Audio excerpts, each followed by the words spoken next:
John chapter 12. Then, 6 days before the Passover, Jesus came to Bethany, where Lazarus was, who had been dead, whom he had raised from the dead. There they made him a supper, and Martha served, but Lazarus was one of those who sat at the table with him. Then Mary took a pound of very costly oil of spikenard, anointed the feet of Jesus, and wiped his feet with her hair. And the house was filled with the fragrance of the oil. But one of his disciples, Judas Iscariot, Simon's son, who would betray him, said, "Why was this fragrant oil not sold for 300 denarii and given to the poor?" This he said, not that he cared for the poor, but because he was a thief, and had the money box, and he used to take what was put in it. But Jesus said, "Let her alone. She has kept this for the day of my burial. For the poor you have with you always, but me you do not have always." Now a great many of the Jews knew that he was there, and they came, not for Jesus' sake only, but that they might also see Lazarus, whom he had raised from the dead. But the chief priests plotted to put Lazarus to death also, because on account of him many of the Jews went away and believed in Jesus.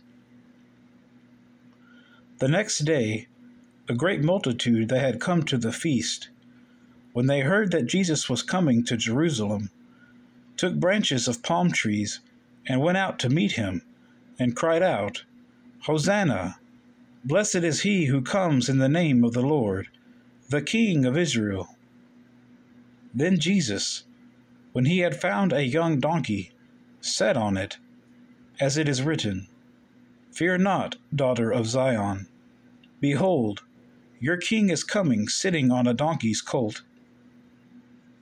His disciples did not understand these things at first, but when Jesus was glorified, then they remembered that these things were written about him, and that they had done these things to him.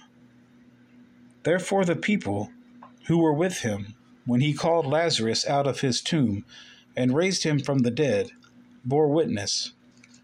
For this reason, the people also met him, because they heard that he had done this sign. The Pharisees therefore said among themselves, "You see that you are accomplishing nothing. Look, the world has gone after him." Now there were certain Greeks among those who came up to worship at the feast. Then they came to Philip, who was from Bethsaida of Galilee, and asked him, saying, "Sir, we wish to see Jesus." Philip came and told Andrew, and in turn Andrew and Philip told Jesus. But Jesus answered them, saying, "The hour has come that the Son of Man should be glorified. Most assuredly, I say to you, unless a grain of wheat falls into the ground and dies, it remains alone. But if it dies, it produces much grain. He who loves his life will lose it, and he who hates his life in this world will keep it for eternal life. If anyone serves me, let him follow me, and where I am, there my servant will be also. If anyone serves me, him my Father will honor. Now my soul is troubled, and what shall I say? Father, save me from this hour? But for this purpose I came to this hour. Father, glorify your name." Then a voice came from heaven, saying, "I have both glorified it and will glorify it again." Therefore the people who stood by and heard it said that it had thundered. Others said, "An angel has spoken to him."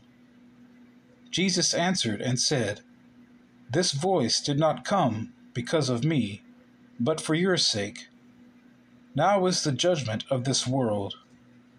Now the ruler of this world will be cast out, and I, if I am lifted up from the earth, will draw all peoples to myself." This he said, signifying by what death he would die. The people answered him, "We have heard from the law that the Christ remains forever. And how can you say, 'The Son of Man must be lifted up'? Who is this Son of Man?" Then Jesus said to them, "A little while longer the light is with you. Walk while you have the light, lest darkness overtake you. He who walks in darkness does not know where he is going. While you have the light, believe in the light, that you may become sons of light." These things Jesus spoke, and departed, and was hidden from them. But although he had done so many signs before them, they did not believe in him, that the word of Isaiah the prophet might be fulfilled, which he spoke, "Lord, who has believed our report? And to whom has the arm of the Lord been revealed?" Therefore they could not believe, because Isaiah said again, "He has blinded their eyes and hardened their hearts, lest they should see with their eyes, lest they should understand with their hearts and turn, so that I should heal them." These things Isaiah said when he saw his glory and spoke of him. Nevertheless, even among the rulers many believed in him. But because of the Pharisees they did not confess him, lest they should be put out of the synagogue. For they love the praise of men more than the praise of God. Then Jesus cried out and said, "He who believes in me believes not in me, but in him who sent me. And he who sees me sees him who sent me. I have come as a light into the world, that whoever believes in me should not abide in darkness. And if anyone hears my words and does not believe, I do not judge him, for I did not come to judge the world, but to save the world. He who rejects me and does not receive my words has that which judges him.